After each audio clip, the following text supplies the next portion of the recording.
O 15 de febreiro de 1977, os labregos das Encrobas, no concello de Cerceda, protagonizaban unha das maiores revoltas que se viviron na transición en Galicia. Homes e mulleres enfrontábanse abertamente á Garda Civil. Negábanse a abandonar as súas terras, expropiadas para que Fenosa construíse a central térmica de Meirama.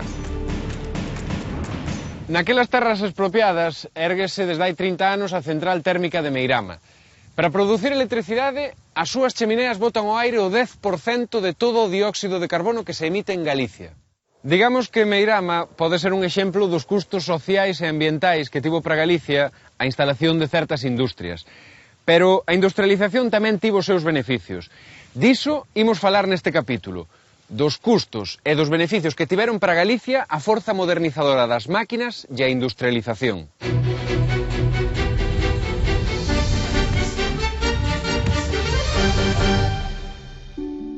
O peso da agricultura sobre calquera outra actividade foi unha constante na nosa historia.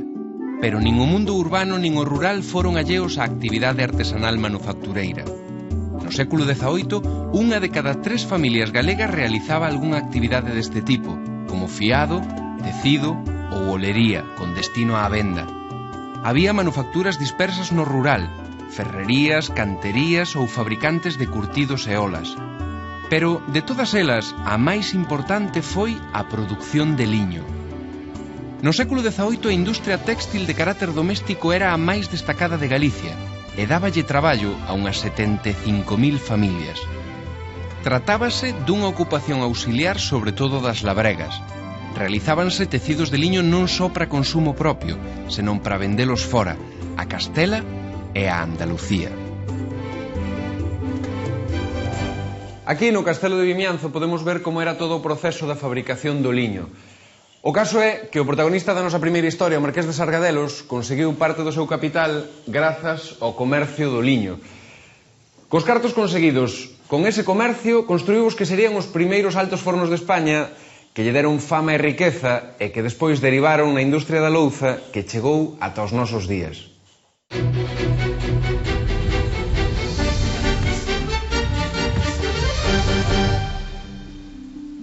Antonio Raimundo Ibáñez, futuro Marqués de Sargadelos, é un fidalgo asturiano que vive desde os 18 anos en Ribadeo, un porto importante na Galicia da época. Dedícase ao comercio marítimo no que empezou importando viños e augardentes cataláns. Agora está inspeccionando, xunto co seu socio compostelán, Xosé de Andrés García, un cargamento de liño que acaba de chegar procedente do Báltico á aduana de Ribadeo. Nos últimos anos, a demanda de lenzos galegos medraba, tanto nos mercados casteláns como nos ultramarinos, grazas á apertura do Porto Coruñés ao comercio directo con América en 1765. Co aumento da demanda de tecidos, o liño producido en Galicia non era suficiente. Por iso, impórtase de Riga e de San Petersburgo. Ibáñez conseguiu permiso da Coroa para ese comercio. Unha vez á semana, as fiandeiras van ao almacén central de Ribadeo. Alí, obteñen o liño que solicitan e volven días despois cos lenzos xa elaborados. Este é o edificio da antiga aduana de Ribadeo, onde Ibáñez fixo bons negocios. Cos cartos gañados, construiu un alto forno. E por que un alto forno? Pois porque daquela, na comarca había moita tradición de traballar o ferro e había unha gran demanda dese metal.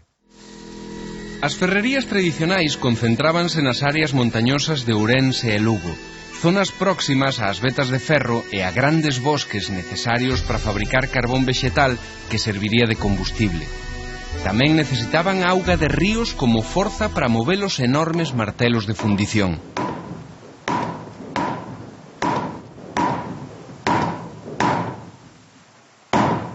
Esta ferrería da Penacova é un exemplo das ferrerías tradicionais que xa funcionaban no século XVI e que seguían traballando no XVIII, cando Ibáñez tentou superar tecnolóxicamente este tipo de instalacións e construir un alto forno como os ingleses, algo totalmente novo en España. E o caso é que conseguiu o seu obxectivo cando obtivo o permiso real en 1791. Antonio Raimundo Ibáñez, o seu socio Xosé de Andrés García e o enxeñeiro Francisco Richter estudan os planos da fábrica de ferro de Sargadelos. As obras están a piques de rematar despois de 3 anos de traballo intenso. Esas obras incluían non só o alto forno, senón presas e canles, carboeiras, almacéns e tamén casas para os obreiros. Ían necesitar uns 200 homes para poñer en marcha a siderurxia, moitos máis ca nunha ferrería tradicional. Van contar ademais coa axuda de técnicos procedentes do País Vasco, que son recibidos polo propio Ibáñez. Os técnicos ocuparánse da fundición e do moldeo do ferro. Ibáñez quere informar a todos dun cambio de plans fundamental. Sargadelos non vai fabricar, como se pensaba nun principio, olas para colgar nas gramalleiras, senón que vai fabricar municións. O exército quere asinar un contrato por varios anos para que Sargadelos lle produza material bélico. España está en guerra con Francia e as fundicións vascas e pirenaicas destruíronse. Así que Sargadelos é unha boa opción. O certo é que nos seguintes anos a fábrica só elaborará municións. Estas ruínas son o que queda daqueles altos fornos de Sargadelos, aínda que tamén sobreviviu ao paso do tempo a rede de canalización de augas do río Xunco e os bosques do arredor. Aqueles bosques foron o grande motivo de conflicto entre Antonio Raimundo Ibáñez e os campesiños da zona. Os altos fornos de Sargadelos eran do tipo común en Inglaterra. Utilizaban carbón vexetal que se obtiña mediante a combustión de cantidades inxentes de madeira. Baixo protección do exército, Sargadelos podía explotar un bosque enorme de 1.500 hectáreas, que equivalería a unha quinta parte da superficie actual do concello de Cervo. Estes bosques que eran comunais pasaron a depender de Ibáñez, que lle restrinxiu o seu uso aos labregos. Os campesiños xa non podían cortar libremente leña para as súas casas. E ademais, non só iso, tiñan que carretar leña e mineral para Sargadelos varias xornadas ao ano. Ese abuso provocou un motín. En 1798, 4.000 asaltantes armados con todo tipo de apeiros saqueaban e incendiaban os altos fornos de Sargadelos. Na súa maioría eran labregos da comarca, pero tamén acirrando a multitude había curas e fidalgos que vían na industria unha competencia aos seus privilexios. Aquí vemos representacións do que pasaría a historia como Marqués de Sargadelos aínda que nunca tomase posesión do seu título. Antonio Raimundo Ibáñez non só conseguiu sobrevivir ao motín, senón que ademais reedificou os altos fornos e construiu unha fábrica nova, a de Louza. Nas estanterías do museo que leva o seu nome podemos ver pezas orixinais daquela fábrica que se creou en 1804 e que sería un dos últimos logros do Marqués e o que lle daría sonato aos nosos días. Pero non puido disfrutala. As tropas inglesas, aliadas das españolas, acaban de entrar en Ribadeo e Ibáñez teme pola súa vida. O pobo acúsao de apoiar os franceses que días antes ocuparan a vila. En Ribadeo hai moita confusión e tumultos, así que Ibáñez decide fuxir. Pero logo lle sae ao paso unha turba dirixida por veciños cobizosos e pola interesada curia de Mondoñedo e que conta co beneplácito dos aliados ingleses. No ataque acaban coa vida do Marqués. Naquelas circunstancias nunca aclaradas morría Antonio Raimundo Ibáñez. Coa súa morte iniciábase a decadencia dos altos fornos que pasarían por diferentes etapas ata a súa desaparición definitiva en 1875. Pero por que fracasaron os altos fornos de Sargadelos?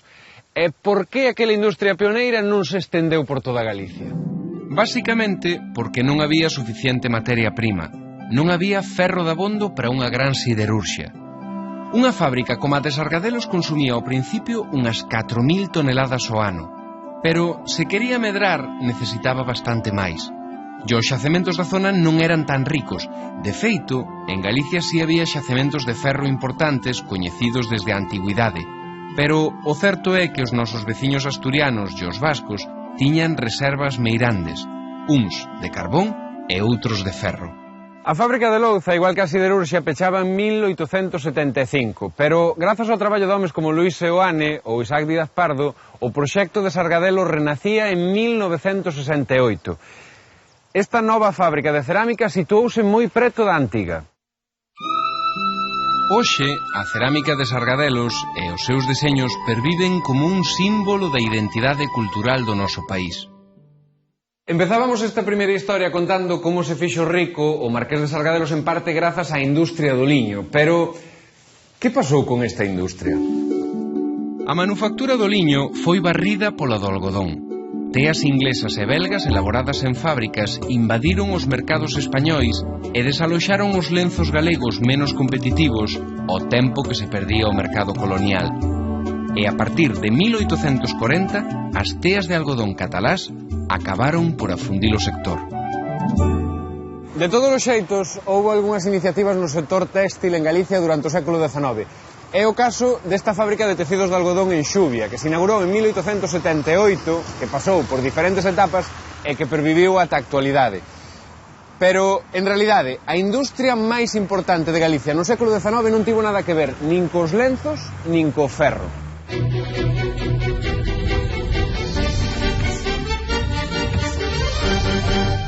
A industria máis importante do século XIX veu do mar, por iso estamos na illa de Arousa, onde a fábrica de conservas de Godai, que se inaugurou en 1879 e que hoxe se está a converter nun museo.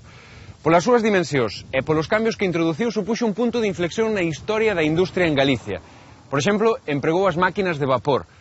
O vapor e as chemineas foron os símbolos visibles da industrialización. A pesca foi realmente o primeiro sector da economía galega que se organizou dentro das pautas de produción capitalista. Ou sexa, introduciu a maquinaria, o traballo asalariado e estendeu a produción a grande escala para competir nun mercado internacional. A partir de 1880, expándese o sector conserveiro e convértese no motor que transformou a pesca e tirou doutras industrias auxiliares, como as fábricas de envases, de cordas ou de xeo. Pero, por riba de todo, a conserva impulsou un sector con tradición grande en Galicia: a construcción naval. Estamos en Cabana de Bergantiños, onde aínda existen varadoiros como este que se dedican á construcción de barcos de madeira ao xeito tradicional, como nas antigas carpinterías de Ribeira. Aquelas carpinterías a comezos do século XX construían sobre todo dornas, gamelas e traíñas, pero empezaron tamén a construir cascos máis grandes para os estaleiros de Vigo. Aqueles estaleiros deron un salto significativo na construcción naval: o paso da vela ao vapor. Diso trata a nosa segunda historia de hoxe. O enxeñeiro e empresario vigués Xosé Barreras Masó xa rematou o deseño do que vai ser o seu próximo proxecto industrial: un novo motor de vapor para os seus barcos de pesca. Xosé Barreras pertence a unha familia de armadores e empresarios da Salga da Sardiña. Proceden de Cataluña e levan asentados en Galicia desde 1818. El, cos seus irmáns, é propietario dun estaleiro, de empresas conserveiras e tamén ten negocios no transporte de mercadorías. Esta diversificación permítelle correr riscos e introducir innovacións nas súas empresas. No estaleiro da súa propiedade, situado no areal vigués, construense os barcos de pesca con madeira do país, carballo e piñeiro. Despois colócaselle o motor, porque xa dende 1895, cando se creou o estaleiro, os barcos saen con motores, importados na súa maior parte de Inglaterra. Xosé Barreras fala co mestre do taller de máquinas, Manuel do Pico. Infórmao do seu proxecto. Quere empezar canto antes a construir no areal os seus propios motores de vapor, e para iso necesita os mellores obreiros cualificados. Barreras pediulle a Manuel do Pico que faga unha selección dos traballadores. Ten que contar con eles canto antes.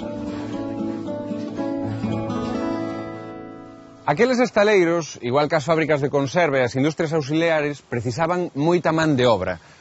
Barrios enteiros, como a este de Teis, convertéronse a principios do século XX en zonas proletarias que recibían homes e mulleres do campo que viñan traballar ás cidades. E pouco a pouco, eses traballadores fóronse asociando sindicalmente para defender os seus dereitos. Nunha pausa do traballo, Manuel do Pico, o xefe do taller de máquinas de Barreras, reúnese cos compañeiros da fábrica, moitos deles afiliados á UGT.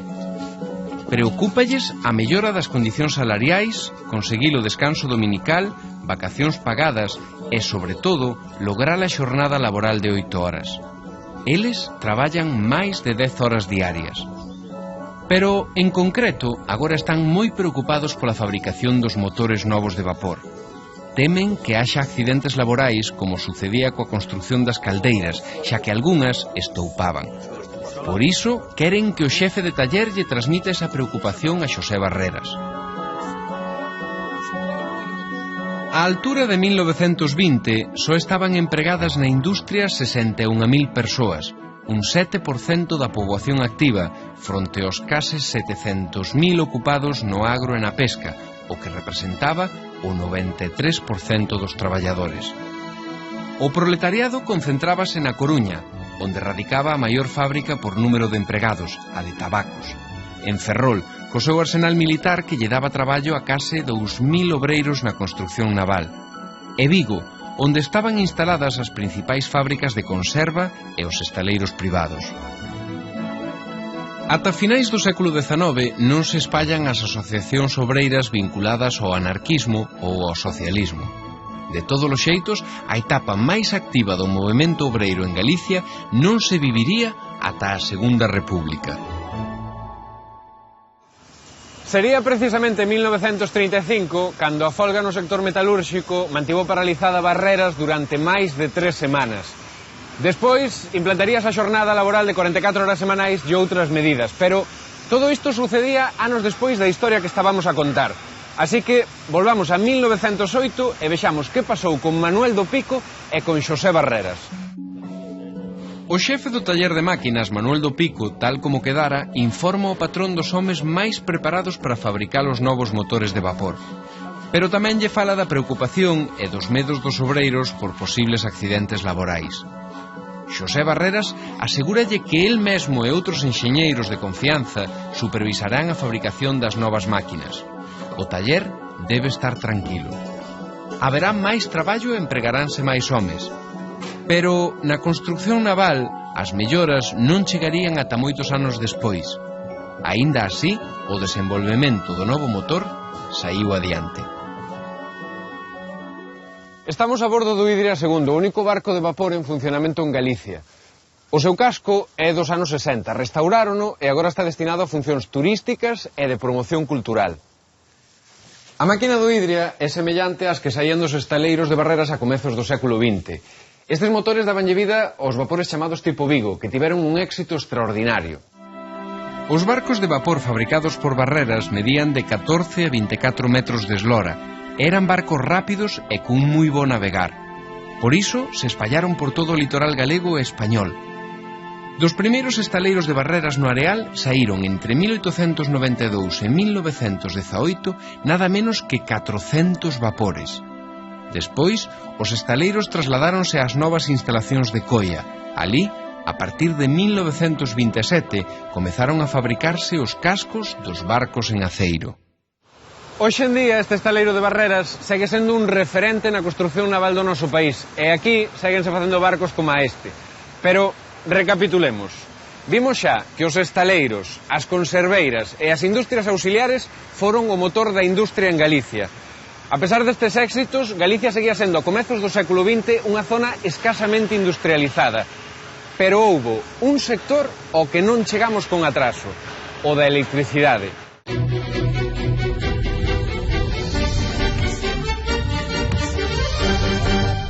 Esta central hidroeléctrica de Belesar é unha das 4 de maior produción de Galicia e tamén de España. Da xénese deste encoro falaremos máis adiante, pero se cadra agora deberíamos deternos na historia do sector. Porque as eléctricas foron moi importantes para a economía do país e tamén para a diversificación da industria. Pero como vimos no caso do Marqués de Sargadelos e de Xosé Barreras, as eléctricas tamén tiveron os seus custos. Os galegos desde antigo empregaron a auga como base da súa produción enerxética. Era lóxico no país dos 1000 ríos. A nosa orografía permitía que a auga se utilizase como forza nos muiños e nas ferrerías. Pero, curiosamente, a primeira central eléctrica de Galicia foi térmica, ou sexa, producía a electricidade a partir da combustión de gas e carbón, e non usando a forza da auga. Aquí, na Praza da Verdura, en Pontevedra, estaba situada aquela central pioneira. Pontevedra pasou a ser unha das primeiras cidades con iluminación pública, mesmo antes que Madrid. Aquela central suministraba electricidade a 250 lámpadas situadas por toda a cidade. Nos anos seguintes, outras centrais, financiadas por empresas privadas, puxéronse en funcionamento. Logo chegou a luz a Coruña, a Lugo, a Ferrol e pouco a pouco ás principais vilas galegas. A electricidade era o símbolo das cidades modernas, antes alumeadas por febles luces de gas. Case todas estas centrais eran térmicas, cunha capacidade de produción moi reducida e co principal obxectivo da iluminación pública. Chegados a este punto a pregunta sería: por que sendo Galicia o país dos 1000 ríos as centrais eran térmicas e non hidroeléctricas como esta? Pois porque a finais do século XIX non existía aínda a tecnoloxía axeitada para levar a electricidade desde os lugares onde se producía ata as cidades. É dicir, non había liñas de alta tensión como a estas que saen do encoro de Belesar e que poden levar a electricidade a centos de kilómetros. Por iso, as empresas non se arriscaban a establecerse a máis de 3 ou 4 kilómetros do centro das cidades. Ata principios do século XX non comeza a etapa propiamente industrial do sector eléctrico. É entón cando varias empresas construen xa centrais hidroeléctricas con maior potencia e van vender a súa enerxía nun radio duns 20 ou 30 kilómetros, grazas ao avance no transporte da enerxía. Suministraban electricidade para a iluminación, para as liñas de tranvías que se inauguraban na Coruña e Vigo e tamén para algunhas industrias. A central hidroeléctrica do río Velella en Fene construíuse en 1901 e suministraba de electricidade aos estaleiros da cidade de Ferrol. Nun principio, as centrais como esta construíanse aproveitando os saltos de auga, é dicir, os desniveis naturais dos ríos. Pero o caso é que avanzado o século XX fíxose necesario ter saltos máis grandes. E aí houve un proxecto clave. Diso vai tratar a nosa seguinte historia. Ricardo Rodríguez Pastor é copropietario e xerente do Banco Coruñés Sobrinos de José Pastor, un dos máis importantes grupos financeiros daquela en Galicia. Está reunido no seu despacho con Marcelino Blanco, director doutra destacada entidade bancaria, Fillos de Olimpio Pérez, radicada en Santiago. A reunión súmase Venceslao Fernández Garra, que é quen posúe a concesión do Salto do Tambre.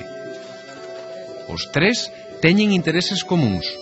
Os banqueiros son accionistas maioritarios de diferentes empresas eléctricas en Galicia.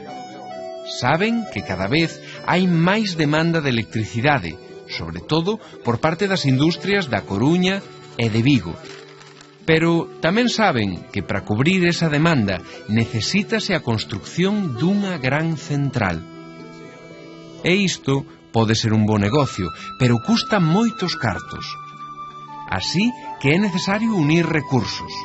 Están dispostos a fusionar as súas empresas eléctricas e a financiar unha gran central, a do Tambre.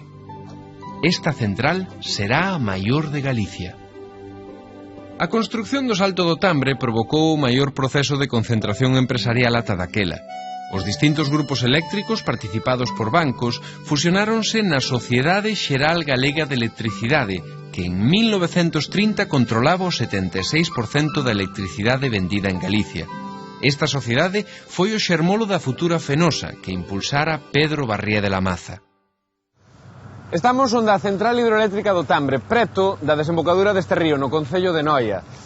Este edificio que deseñou Antonio Palacios segue sendo hoxe un exemplo de arquitectura industrial e segue albergando a principal maquinaria da central, as turbinas e os cadros eléctricos de control. Esta central leva funcionando desde 1927. Ricardo Rodríguez Pastor e Marcelino Blanco pasean polas beiras do Tambre con Antonio Palacios. Este último, nado no Porriño, é un dos arquitectos máis destacados de principios de século en España, autor, entre outras obras, do Teatro García Barbón de Vigo. Polo seu prestixio encargáronlle o deseño do edificio principal da central hidroeléctrica do Tambre. Os banqueiros pretenden que o edificio este á altura do proxecto. Informan a Palacios de que está previsto que a central xere 100.000 kWh, unha produción moi elevada que permitirá suministrar electricidade ás comarcas de Ferrol e, sobre todo, á de Vigo. En 1928, a central do Tambre comezaba a producir enerxía. Os banqueiros vían realizado o seu proxecto, e a partir de entón esperaban, como así foi, obter resultados económicos importantes. Na cidade de Vigo, as casas de 4.000 abonados empezaban a recibir corrente eléctrica. Barrios enteiros podían, por fin, apagar os candís. Pero o certo é que o proceso foi lento, e no rural, ata non hai moitos anos, non había electricidade. E isto ocorría mentres nos convertíamos en grandes produtores de enerxía eléctrica que se distribuía por toda España. O proceso de fusión de empresas eléctricas que se iniciara nos anos 20 coa construcción do Salto do Tambre culminou en 1943 coa creación de Fenosa, Fuerzas Eléctricas del Noroeste, que pronto conseguiría o monopolio do sector en Galicia. Detrás de Fenosa estaba o Banco Pastor e á súa cabeza Pedro Barrié de la Maza. A partir de finais dos anos 40 comeza a compulsiva construcción de encoros nas concas do Sil e do Miño. E o réxime franquista vai vender estes proxectos como símbolo de progreso publicitado nas crónicas do Nodo, o noticiario cinematográfico da época. Chegado a este punto, deberíamos preguntar que significou a construcción dos encoros para Galicia. Os custos coñécenos ben aqueles que se viron afectados directamente, como os veciños de Portomarín. Hoxe podemos ver os restos das súas casas anegados polo encoro de Belesar. As fotos antigas de Portomarín permítenos lembrar con nostalgia como era a bella vila xacobea antes de ser sepultada polas augas en 1963. Casas, hortas, campos de labranza, viñas e moitas historias quedaron sumerxidas debido á construcción do encoro de Belesar. Só se salvou a igrexa románica de San Xoán, que pedra a pedra se trasladou ao Monte do Cristo. Neste emprazamento construíuse un novo Portomarín, unha vila que non tiña nada que ver con aquel enclave orixinario do que fora durante séculos un dos burgos máis importantes do Camiño de Santiago e do que prácticamente só quedou esta igrexa. Os veciños de Portomarín, igual cos das encrobas coa térmica, pagaron o prezo do crecemento expansivo das hidroeléctricas. Pero, que beneficios deixou para o país a produción de electricidade? Como grandes productores de enerxía eléctrica, os galegos non nos beneficiamos dun prezo máis baixo no recibo da luz. O goberno de Franco estableceu unha tarifa única para a electricidade en toda España, tarifa única que segue vixente hoxe.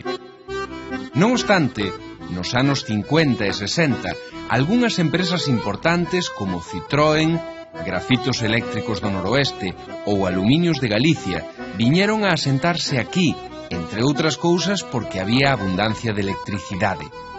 Non era máis barata, pero non escaseaba como pasaba noutras zonas de España.